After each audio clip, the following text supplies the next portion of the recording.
আগামী ৩ দিনের মধ্যে নিজ খরচে সাদা পাথর এলাকা থেকে লুট হওয়া পাথর ফেরত দেওয়ার নির্দেশনা দিয়েছেন সিলেট জেলা প্রশাসন।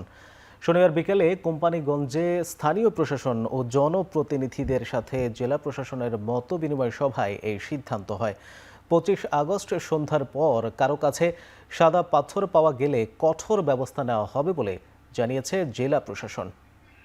২৫ তারিখ বিকাল ৫টার মধ্যে যার কাছে যত পাথর আছে সেইগুলি নিজ দায়িত্বে, নিজ খরচে ভোলাগঞ্জে পাথর কোয়ারিতে রেখে আসবে ফেরত দিবে। মেম্বার চেয়ারম্যান তার দায়িত্ব আছে। তার এলাকায় কার কাছে পাথর আছে না না আছে এই তথ্য সে দিবে এবং সেই পাথরটা ওইখানে সরানোর ব্যবস্থা করবে। তো আমরা চাই যে সবাই মিলে যে পাথরগুলি আসলে লুট হয়ে গেছে বা সংগ্রহ করে নিয়ে গেছে লোকজন, এগুলি আপনার হচ্ছে যে তাড়াতাড়ি আমরা রিস্টোর করতে চাই।